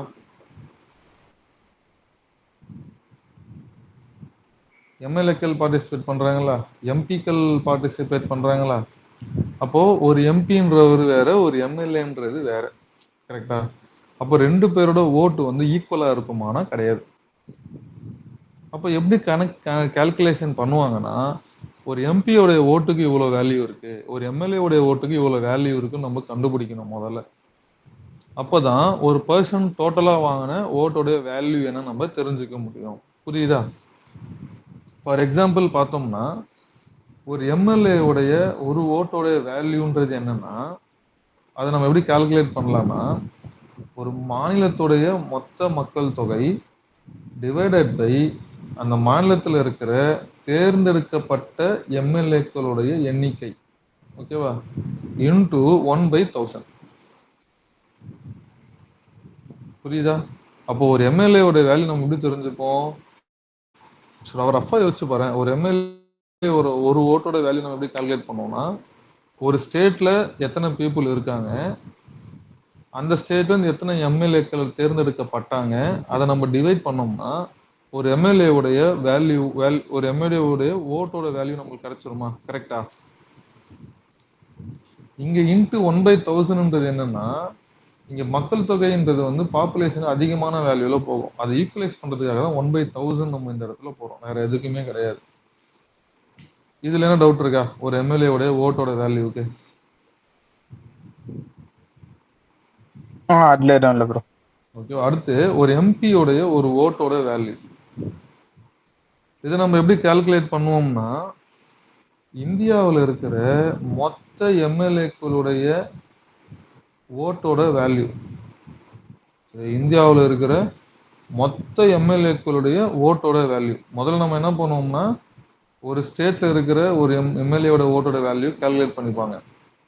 அதை வச்சுட்டு மொத்தம் இந்தியாவில் 28 ஸ்டேட் இருக்கா, எல்லா 28 ஸ்டேட்டு 2 யூனியன் டெரிட்டரியில இப்போ வந்து அசம்பிளி இருக்கு, இப்போ 3 இருக்கு. அதில் எம்எல்ஏக்களுடைய ஓட்டு எல்லாத்தையுமே கால்குலேட் பண்ணி மொத்தமாக வச்சுப்பாங்க. அப்போ மொத்த எம்எல்ஏக்களுடைய ஒரு ஓட்டோட மதிப்பு டிவைடட் பை எத்தனை எம்பியை தேர்ந்தெடுத்துருக்காங்க. இப்போ தேர்ந்தெடுக்கப்பட்ட எம்பிக்களின் எண்ணிக்கை எவ்வளவுன்னு சொல்லிட்டு டிவைட் பண்ணோம்னா நம்மளுக்கு என்ன கிடைச்சிட போகுது, ஒரு எம்பியோடைய ஓட்டோட வேல்யூ கிடைச்சிரும். ஓகேவா? இதுல இருந்து நம்ம என்ன தெரிஞ்சுக்கலாம் அப்படின்னாக்கா, ஆம்,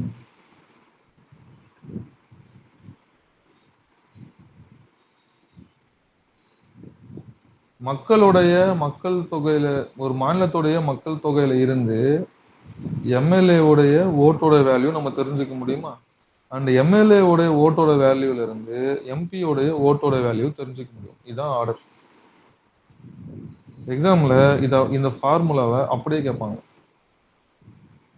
சரியா? இதை நம்ம வேற வழியில இந்த மாதிரி புரிஞ்சுக்கலாம். இது உன்னால புரிஞ்சுக்க முடியல அப்படின்னா மனப்பாடம் பண்ணிக்கிறது பெட்டர். சரியா? இப்போ இதுல என்ன டவுட் இருக்கா இந்த ரெண்டுத்துல? இல்ல அது ஈஸியா தான் இருக்கு. இது ஈஸியா தான் இருக்கு. நீங்க எம்எல்ஏனா மைண்ட்ல உனக்கு என்ன தேரணும்? மொத்த 1000 மக்கள் தொகை டிவைடட் பை ஒரு மாநிலத்துடைய மொத்த மக்கள் தொகை டிவைடட் பை தேர்ந்தெடுக்கப்பட்ட எம்எல்ஏக்களின் எண்ணிக்கை. ஓகேவா? இன்டு 1/1000. அடுத்து ஒரு எம்பியோட ஓட்டோட வேல்யூ எவ்வளோ? இந்தியாவில் இருக்கிற மொத்த எம்எல்ஏக்களுடைய ஓட்டோட வேல்யூ டிவைடட் பை தேர்ந்தெடுக்கப்பட்ட எம்பிக்களுடைய எண்ணிக்கை. அவ்வளோதான். சரியா? ஸோ இதுதான் பிரசிடென்ட்டுடைய எலெக்ஷன். அப்போ இதில் நம்ம என்ன கற்றுக்கிட்டோம்னா, இது ஒரு இன்டைரக்ட் எலெக்ஷன். இதில் யார் யாரெல்லாம் ஓட்டு போடுறாங்க இது நம்ம கற்றுக்கிட்டோம். புரியுதா? அது ஆர்டிகல் 54ல இருக்கா? Next article 55. இது என்னன்னா குடியரசுத் தலைவருடைய தேர்தல் முறை. குடியரசுத் தலைவரின் தேர்தல் முறை. ஸோ தேர்தல் முறைன்றது என்னன்னாக்கா, சிம்பிளா சொல்லணும்னா நம்ம இன்டைரக்ட் மெத்தடுன்னு பார்த்தோம். கரெக்டா?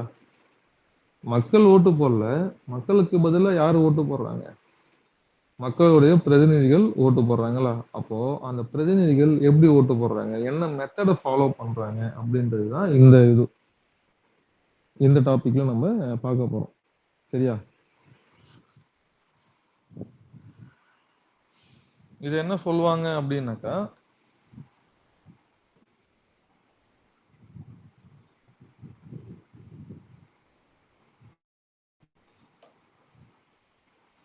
ஸோ இன்டைரக்ட் மெத்தடுன்னு கன்ஃபார்ம் ஆயிடுச்சு. இந்த இன்டைரக்ட் மெத்தட்ல நம்ம எதை ஃபாலோ பண்ணுவோம் அப்படின்னாக்கா, ப்ரொபோஷனல் ரெப்ரசன்டேஷன். ஓகேவா? Proportional representation by means of single transferable ஓட்டு. ஓகேவா? இதுல ரெண்டு டேர்ம் இருக்கு. ஒன்னு ப்ரொபோஷனல் ரெப்ரசன்டேஷன். ஓகேவா? அப்போ எம்பி இதோட மீனிங் என்னன்னாக்கா, வாக்காளர்கள் இப்போ நம்ம ஓட்டு போட போறோம். நம்மளுக்கு எத்தனை ஆப்ஷன் கொடுத்துருக்காங்க? ஒரு ஓட்டு போட போறேன், நீ ஒரு நபரை செலக்ட் பண்ண, உனக்கு எத்தனை ஆப்ஷன் இருக்கு அதுல? எத்தனை பேர் இது பேர் கொடுத்துருக்காங்களோ அவங்க எல்லாரோட நேமும் இருக்கும், அப்புறம் நோட்டா இருக்கும். அது கேட்கல. ஓகே. இப்போ 10 பேர் கொடுத்துருக்காங்கன்னு வச்சுக்கேன். இந்த 10 பேரை நீ தேர்ந்தெடுக்கிறதுக்கு உனக்கு எத்தனை ஆப்ஷன் இருக்கு? ஒரே ஆப்ஷன் தான், ஒருத்தருக்கு நான் தேர்ந்தெடுக்க முடியும். அப்போ கரெக்ட். இப்போ டைரக்ட் எலெக்ஷன்ல ஒன் ஆப்ஷன் தானே இருக்கு. நம்ம போறோம், ஒரே ஒரு பட்டனை மட்டும் தான் நம்ம அழுத்த போறோம். கரெக்டா? ஆனா இன்டைரக்ட் எலெக்ஷன் அப்படி கிடையாது.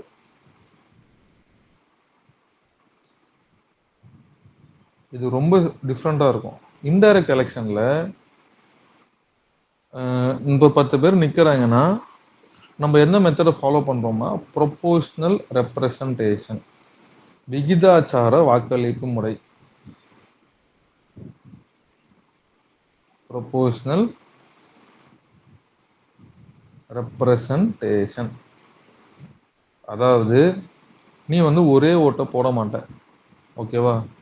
நம்ம என்ன பண்ணுவோம்னா, நம்மளுடைய ஒன் ஓட்டு இருக்குல்ல, அந்த ஒரு ஓட்டோடைய இப்போ நம்ம அந்த ஓட்டை நம்ம எப்படி கால்குலேட் பண்ணியிருக்கோம், இந்த ஓட்டில் நம்ம வேல்யூவா நம்ம கன்வெர்ட் பண்ணிருக்கோம். கரெக்டா? ஒரு ஓட்டின் மதிப்புன்னு தான் நம்ம பார்க்குறோம். புரியுதா உனக்கு? அப்போ ஒரு ஓட்ட நம்ம இங்க வேல்யூவா நம்ம கன்வெர்ட் பண்ணிடுறோம். கன்வெர்ட் பண்ணதுக்கு அப்புறம் அத இப்போ ஏன்ற ஒரு கேண்டிடேட், பின்ற ஒரு கேண்டிடேட், சின்ற ஒரு 3 கேண்டிடேட் நிக்கிறாங்கன்னு வச்சுக்கேன்.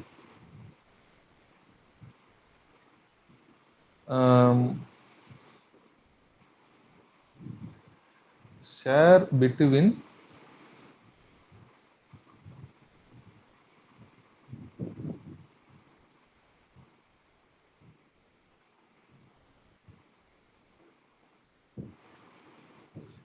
ஸோ ஓட்டை அந்த கேண்டிடேட்ஸுக்கு ஏத்த மாதிரி ஷேர் பண்ணி கொடுப்பாங்க. இது புதுசா இருக்கும். ஃபார் எக்ஸாம்பிள், இந்த ப்ரொபோஷனல் ரெப்ரசன்டேஷன்ல நம்ம என்ன மெத்தடை ஃபாலோ பண்றோம்னா, சிங்கிள் டிரான்ஸ்ஃபரபிள் ஓட்டுன்ற ஒரு மெத்தடை ஃபாலோ பண்ணுவோம்.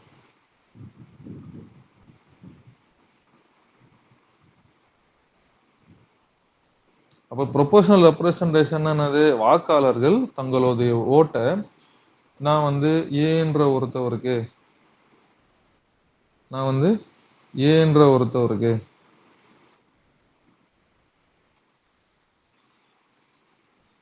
ஏன்ற ஒருத்தவருக்கு என் ஓட்டோடைய 40% போடுறேன். பின்ற ஒருத்தவருக்கு 30% போடுறேன். சின்ற ஒருத்தவருக்கு 20% போடுறேன்.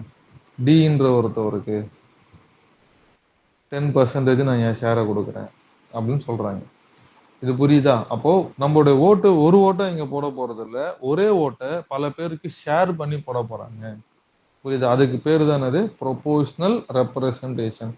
ஒரு ஓட்டை விகிதத்தின் அடிப்படையில பிரிச்சு போடுறது. ஓகேவா? இந்த ப்ரொபோஷனல் ரெப்ரசன்டேஷன்ல நிறைய மெத்தட் இருக்கு. இந்த ஓட்டை பிரிச்சு பகிர்ந்து போடுறதுல நிறைய மெத்தட் இருக்கு. அதுல நம்ம என்ன மெத்தடை ஃபாலோ பண்றோம் அப்படின்னா, சிங்கிள் டிரான்ஸ்ஃபரபிள் ஓட். இந்த ரெண்டுமே நிறைய டைம் எக்ஸாம்ல கேட்டிருக்கானுங்க. இந்த இந்த பேஜ் இருக்குல்ல, இந்த பேஜ் உனக்கு ரொம்ப முக்கியம். ஸோ சிங்கிள் டிரான்ஸ்ஃபரபிள் ஓட்டுன்றது என்னன்னா, இப்போ எக்ஸாம்பிள் இந்த பாக்ஸை ஞாபகத்துல வச்சுக்கேன். இந்த பாக்ஸ்ல 4 கேண்டிடேட் நிக்கிறாங்க. ஏ ஒருத்தவர், பி, சி, டி. ஏன்றது யாருன்னா வடிவேலு, பின்றது கவுண்டமணி, சின்றது பவர் ஸ்டார், டின்றது கிங்ஸ்லி. சரியா? இந்த 4 பேர் வந்து நம்ம இதை பத்தி பார்த்து ஞாபகம் இருக்கா? இந்த சிங்கிள் டிரான்ஸ்ஃபரபிள் ஓட்ட இருக்கு. அதனால தான் கொஞ்சம் ஐடியா இருக்கு. நம்ம ஆக்டரை வச்சு பார்த்துட்டோம்னு நினைக்கிறேன் நம்ம ரெஃபரன்ஸ்க்காக. வந்து இதுல பார்த்துருப்போம். அந்த எதுல பார்த்தோம் சொல்லு? சாலியன் நோட்ஸ் அதுல தான் பார்த்துட்டோம். அந்த டாபிக்ல தான் பார்த்துட்டோம்னு நினைக்கிறேன். கான்ஸ்டியூஷன் அசம்பிளியோடைய உறுப்பினர்களை தேர்ந்தெடுக்கிறத முறை, அதுல மறைமுக ம். தேர்தல் முறைன்னு பார்த்தோமா? ஞாபகம் இருக்கா? அப்போ ம். ஏ, பி, சி, டின்ற வந்து ஓட்டு போடுறவங்க இவங்க கேண்டிடேட்ஸ், சாரி ஓட்டு போடுற எலக்ட்ரோரல் காலேஜ்.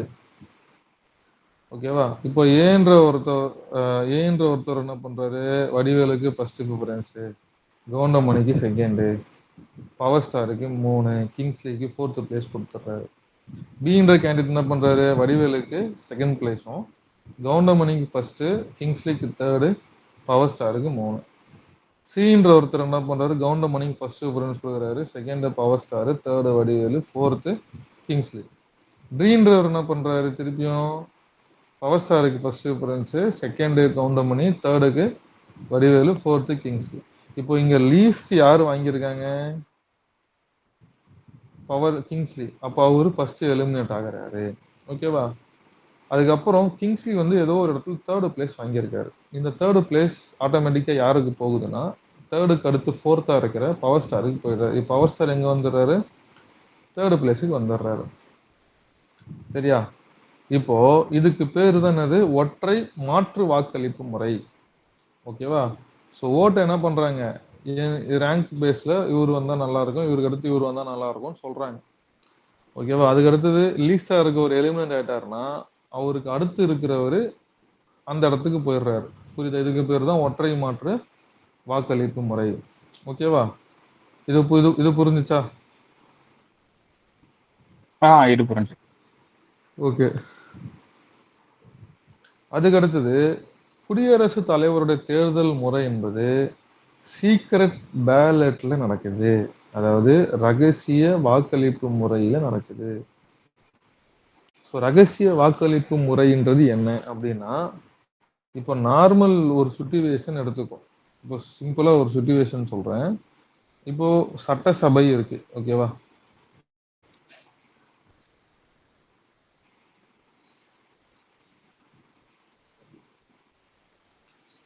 சீக்ரெட் பேலட்ன்றது என்னன்னா, உறுப்பினர்கள் தாங்கள் யாருக்கு ஓட்டு போட்டோம் அப்படின்றத வெளியில டிஸ்க்ளோஸ் பண்ணணும்னோ, இல்ல அவங்க இவங்களுக்கு தான் ஓட்டு போட்டாங்கன்ற ஒரு தகவல் அந்த கட்சியினருக்கு தெரியணும்னு அவசியம் இல்ல. இல்ல இன்னொரு வகையில பார்த்தோம்னா, ஒரு கட்சி சொல்ற நபருக்கு தான் ஓட்டு போடணும்ன்ற கட்டாயம் இந்த உறுப்பினர்களுக்கு கிடையாது.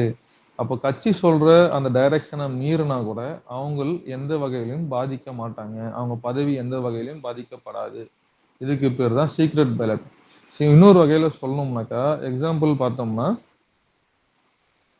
இப்போ ஒரு எம்பிக்கள் இருக்காங்கன்னு வச்சுக்கோ. சரியா? ஒரு எம்பிக்கள் இருக்காங்க. இந்த எம்பிக்கள் அந்த கட்சியுடைய பிரதிபலிப்பா தான் அந்த அவையில இருப்பாங்க. ஓகேவா? they represent party or they reflect the party. கரெக்ட்டா? இப்போ இவங்க இந்த கட்சியே தான் வந்து ரிஃப்ளெக்ட் பண்றாங்களா? இல்லையா? அப்படின்னு சூப்பர்வைஸ் பண்றதுக்கு ஒருத்தர் இருப்பாரு. அவரு தான் விப்பு. ஓகேவா? சிம்பிளா சொல்ல இவரு ஒரு சூப்பர்வைசர். ஓகேவா? ஒரு கட்சியும் ஒரு விப்ப வச்சிருப்பாங்க. இத பத்தி நம்ம பார்த்திருக்கோம் ஆல்ரெடி. ஓகேவா? இத பத்தி நம்ம பார்த்துட்டோம். இப்போ என்ன ஆகும்னா, இந்த எம்பின்றவரு இந்த கட்சி சொன்ன இப்போ ஃபார் எக்ஸாம்பிள் ஒரு பில் இருக்கு. ஓகேவா? அதுக்கு வந்து ஓட்டு போடணும் அப்படின்னா, இந்த கட்சி சொன்னத இந்த எம்பி வந்து மீறிட்டாரு. இந்த கட்சி சொன்னத கேட்கல அப்படின்னா, இந்த விப் என்ன பண்ணுவாரு?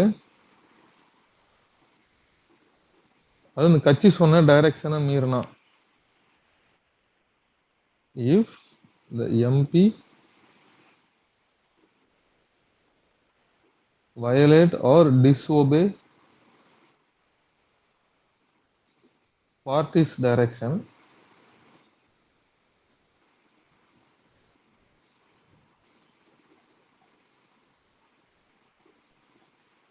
இந்த விப் என்ன பண்ணுவாரு?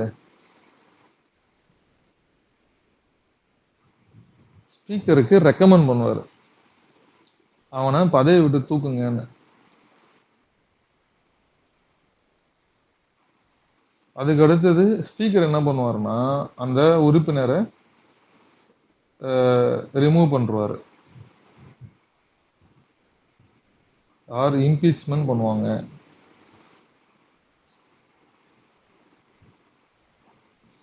புரியுதா? இதுதான் நார்மலா நடக்கும். ஆனா, இன் கேஸ் ஆஃப் சீக்ரெட் பேலட்ன்னு வரும்பொழுது, கட்சி சொன்ன டைரக்ஷன மீறினா கூட, ஓகேவா? கட்சி சொன்ன டைரக்ஷன மீறினா கூட, இப்போ கட்சி வந்து வடிவேலுக்கு ஓட்டு போட சொல்லி, நீங்க வந்து கவுண்டமணிக்கு ஓட்டு போட்டீங்கன்னா கூட, உங்கள பதவிய விட்டு தூக்க முடியாது. புரியுதா? இதுக்கு பேரு தான் வந்து சீக்ரெட் பேலட். இதுல என்ன டவுட் இருக்கா?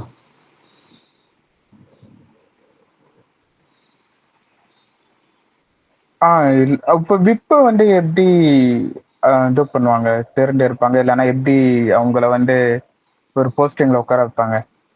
அது வந்து அந்த கட்சி சம்பந்தமானது. ஒரு பர்ட்டிகுலர் கட்சி இருக்குல்ல, அவங்க யார வேணாலும் விப்பா அப்பாயிண்ட் பண்ணுவாங்க. பெரும்பாலும் சீனியர் கேண்டிடேட் இல்ல வந்து ரொம்ப லாயலா இருக்க கேண்டிடேட்ட தான் விப்பா அப்பாயிண்ட் பண்ணுவாங்க. கட்சியோட கொறடாவா அப்பாயிண்ட் பண்ணுவாங்க. ஓகேவா? இத ஸோ பத்தி விப்புன்றவர் வந்து ம். சிங்கிள் பர்சன் கிடையாது. அதாவது ஐ மீன் சிங்கிள் பர்சன் மீன்ஸ் ஒரு கட்சிக்கு ஒரு பர்சன், கரெக்டா? ஒரு கட்சிக்கு ஒரு உறுப்பினர், ஒரு விப் இருப்பாரு. அதான். இப்போ டிஎம்கே எக்ஸாம்பிள் வந்து பாத்தீங்கன்னா, பிஜேபில வந்து ஒரு 200 எம்பிக்கள் இருக்காங்கன்னா, அந்த 200 எம்பியும் பிஜேபி சொல்றத வந்து ஃபாலோ 200 ஒரு 300 எம்பி இருக்கான்னு வச்சுக்கங்க. பிஜேபி சொல்றத ஃபாலோ பண்றாங்களா? டைரக்ஷன ஃபாலோ பண்ண வாட்ச் பண்றது ஒருத்தர் இருப்பாரு. அவரு தான் விப். ஓகேவா? ஓகே. சரி. இதுதான் சீக்ரெட் பேலட். அதுக்கு அடுத்த பாயிண்ட் வந்து எலக்ட்ரோரல் கோட்டா. இது கேட்பானுங்க. இப்போ இதுல வந்து கட்சி சொன்னதை மீறலனா அந்த உறுப்பினர் தண்டிக்கப்படுவாரானா படமாட்டாரு. ஓகேவா? ஏன்னா இது சீக்ரெட் பேலட்ல நடக்குது.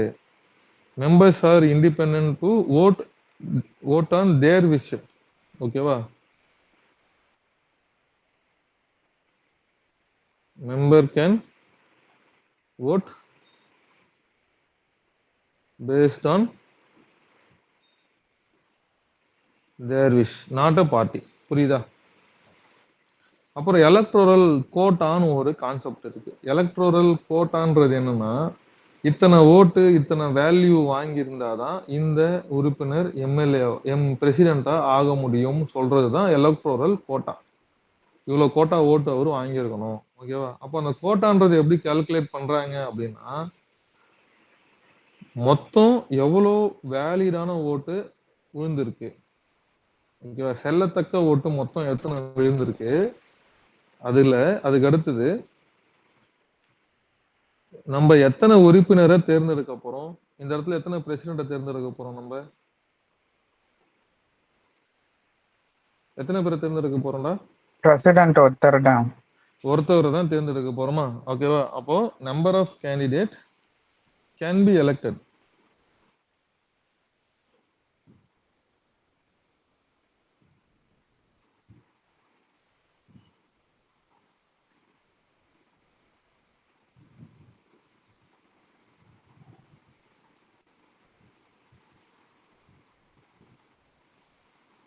தேர்ந்தெடுக்கப்படும் உறுப்பினரின் எண்ணிக்கை. ஓகேவா? இந்த பிளஸ் 1 இருக்குல்ல, இது வந்து மேத்தமேட்டிக்கல் கால்குலேஷனுக்காக போட்டுக்கிறாங்க. இந்த ஒரு ஒண்ணு.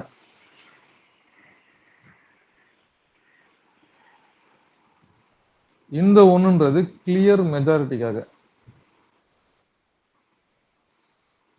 சரியா? இப்போ இது நம்ம சுருக்கி பார்த்தோம்னா, ஃபார் எக்ஸாம்பிள் வந்து மொத்தம் வந்து 1000 ஓட்டு விழுந்திருக்குன்னு வச்சுக்கேன். 1000 ஓட்டு விழுந்திருக்கு. இதை நம்ம சுருக்கினா நம்மளுக்கு என்ன கிடைக்கும் இந்த இடத்துல? 2 பிளஸ் இந்த 1. அப்போ இது எதை இண்டிகேட் பண்ணுதுன்னா, மொத்தம் எத்தனை ஓட்டு விழுந்திருக்கோ அதை வந்து இது ஆஃப் ஆக்கிடுது. கரெக்டா? இந்த பிளஸ் 1 என்ன பண்ணுதுன்னா மெஜாரிட்டியை கொடுத்துருது. அதாவது 1000 ஓட்டு விழுந்திருக்குன்னா நீ எத்தனை ஓட்டு வாங்கியிருக்கணும் மெஜாரிட்டிக்கு? 501 ஓட்டு வாங்கியிருக்கணும் அப்படின்னு சொல்றது தான் இந்த எலக்ட்ரோரல் கோட்டா. அப்போ இந்த எலக்ட்ரோரல் கோட்டா எதை இண்டிகேட் பண்ணுதுன்னா, ஒரு நபர் 100% பெரும்பான்மையோடைய ஜெயிக்கிறது தான் வந்து இது இண்டிகேட் பண்ணுது. புரியுதா? இது புரிஞ்சா தம்பி உனக்கு?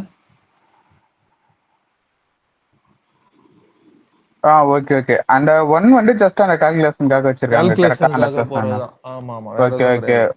Okay okay done done done. சரியா? அப்போ ஒரு மெஜாரிட்டினா நம்ம என்ன சொல்லுவோம்?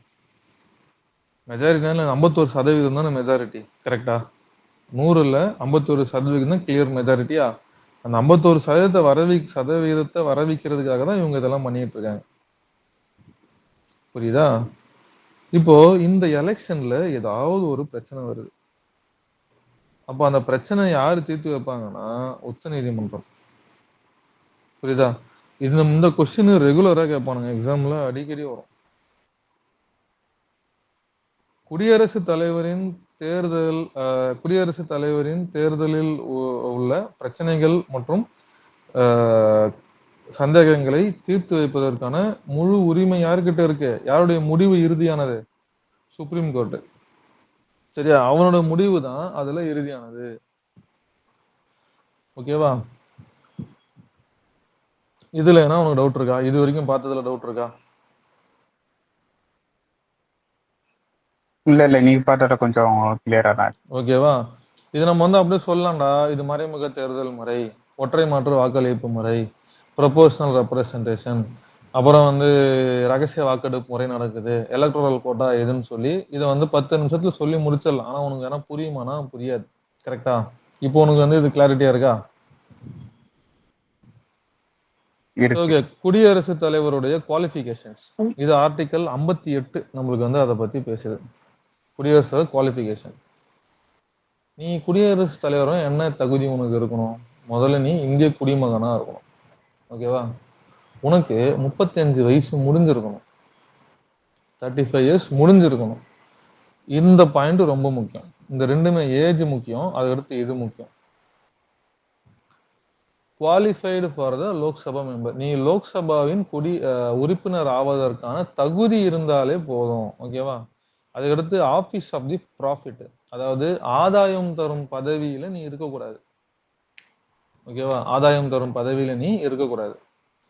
சரியா? நம்ம நாளைக்கு என்ன பார்ப்போம்னா ஆபீஸ் ஆஃப் தி ப்ராஃபிட்னா என்ன, அதை பத்தி டீட்டெயிலாக உங்களுக்கு நான் சொல்றேன். அது தனி டாபிக் அது. சரியா? ஸோ ஆதாயம் தரும் பதவின்றது என்னன்னா, பெரிய அளவுல ஒரு இன்கம் வரக்கூடிய இல்ல பெருசா பொறுப்புடைய ஒரு பதவியில நீ இருக்கக்கூடாது அப்படின்றது தான் அது. ஓகேவா? அப்போ குவாலிஃபிகேஷன்ஸ் என்னது?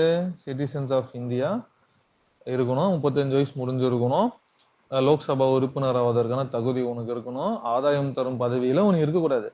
ஆனா நீ ஒரு கவர்னரு பிரசிடென்ட் ஆகலாம், துணை குடியரசுத் தலைவர் பிரசிடென்ட் ஆகலாம், ஒரு மினிஸ்டரு பிரசிடென்ட் ஆகலாம். ஏன் போன பிரசிடென்ட் இந்த பிரசிடென்ட் எலெக்ஷன்ல பார்ட்டிசிபேட் பண்ணலாம். அப்ப அதெல்லாம் ஆதாயம் தரும் பதவியானா கிடையாது. ஏன்னா அதெல்லாம் சர்வீஸா. புரியுதா? அது வந்து ஆதாயம் தரும் பதவி கிடையாது. புரியுதா?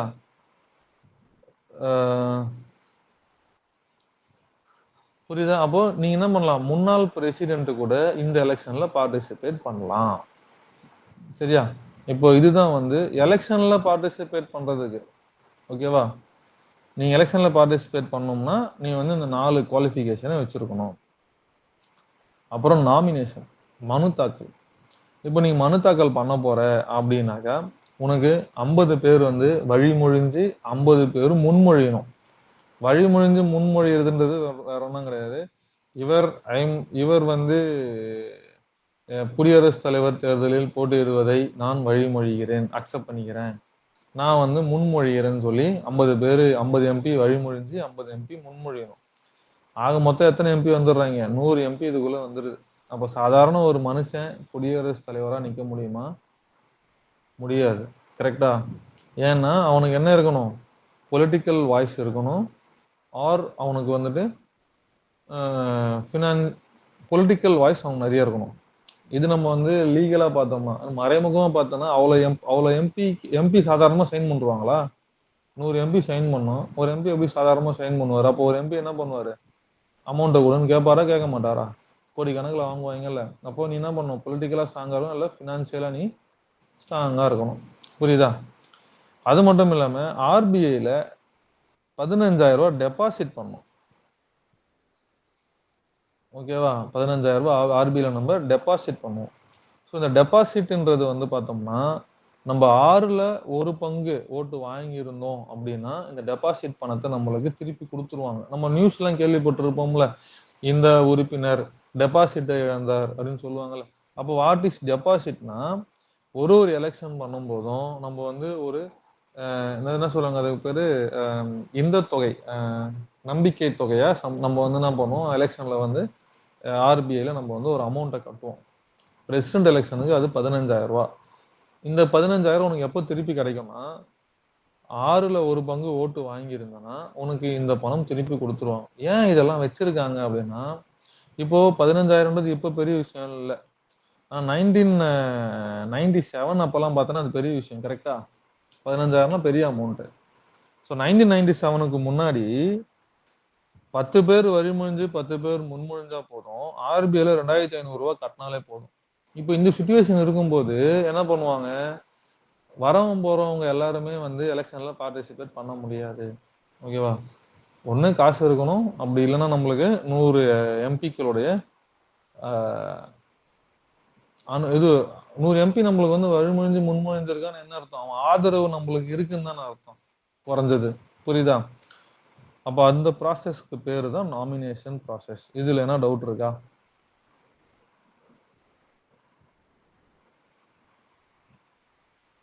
இல்ல ப்ரோ.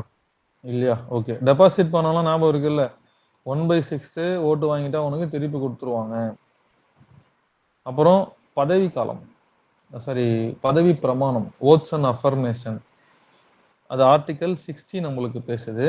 இப்போ குடியரசுத் தலைவர் இருக்காருன்னா அவருக்கு ஒருத்தர் பதவி பிரமாணம் பண்ணி வைக்கணும். நீங்க பார்த்துருப்போம்ல, மே அப்படின்னு சொல்லி ஆரம்பிப்பாங்க. அதாவது I the president of India I அப்படின்னு சொல்லி அவங்க பேரை சொல்லி நான் வந்து இந்த குடியரசுத் தலைவராக பதவி ஏற்கிறேன் அப்படின்னு சொல்றதுக்கு பேரு பதவி பிரமாணம். சரியா? இதுல ரெண்டு இருக்கு. ஒண்ணு பதவி பிரமாணம்னு ஒண்ணு இருக்கு, இன்னொன்னு ரகசிய காப்பு பிரமாணம்னு சொல்லுவாங்க.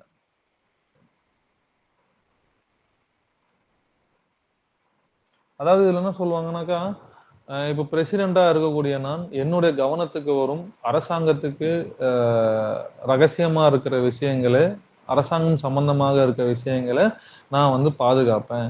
அதை நான் வந்து வெளியில வந்து விட மாட்டேன், லீக் பண்ண மாட்டேன் அப்படின்னு சொல்றது ரகசிய காப்பு பிரமாணம். புரியுதா? இப்போ இந்த பதவி பிரமாணம், ரகசிய காப்பு பிரமாணத்தை யாரு பண்றாங்க அப்படின்னா, உச்ச நீதிமன்றத்துடைய உச்ச நீதிமன்றத்தின் தலைமை நீதிபதி பண்ணுவாரு. ஓகேவா? பதவி பிரமாணம் யார் பண்றா? உச்ச நீதிமன்றத்துடைய சுப்ரீம் கோர்ட்டுடைய சீஃப் ஜஸ்டிஸ் பண்றாரு. இப்போ அந்த டைம்ல சீஃப் ஜஸ்டிஸுக்கு உடம்பு சரியில்லை, இல்ல அவர் வெளியில இருக்காரு, அவரால் வர முடியாது, அந்த மாதிரி சுச்சுவேஷன்ல உச்ச நீதிமன்றத்துல இருக்கிற அனுபவத்தால மூத்த நீதிபதி, ஓகேவா, அவரு பதவி பிரமாணம் பண்ணி வைப்பார். பதவி பிரமாணம் என்னன்னு புரிஞ்சுச்சு இல்ல? 2 பேர் இருப்பாங்க, ஒருத்தர் மைக்ல சொல்லுவாரு, ஒருத்தவர் அதன் வழிமொழிந்து பின்னாடியே படிச்சுட்டு நான் வந்து இந்த பதவி ஏத்துக்கிறேன், பதவி பிரமாணம் ஒண்ணு, என் காதுக்கு வரும் எல்லா அரசு சம்பந்தமான தகவல்களையும் நான் வெளியில லீக் பண்ண மாட்டேன் அப்படின்னு ரகசிய காப்பு பிரமாணத்தை சொல்லுவாங்க. இதை பண்ணி வைக்கிறவர் யாரு? உச்ச நீதிமன்றத்துடைய தலைமை நீதிபதி. அவரு உடம்பு சரியில்லை, ஹாஸ்பிட்டல் போயிருக்காரு, வயிற்று கலக்குது அப்படின்னா அவருக்கு பதில் யார் வருவாங்க? அனுபவத்தால் மூத்த, அதாவது senior most judge of the supreme court, senior most. ஓகேவா?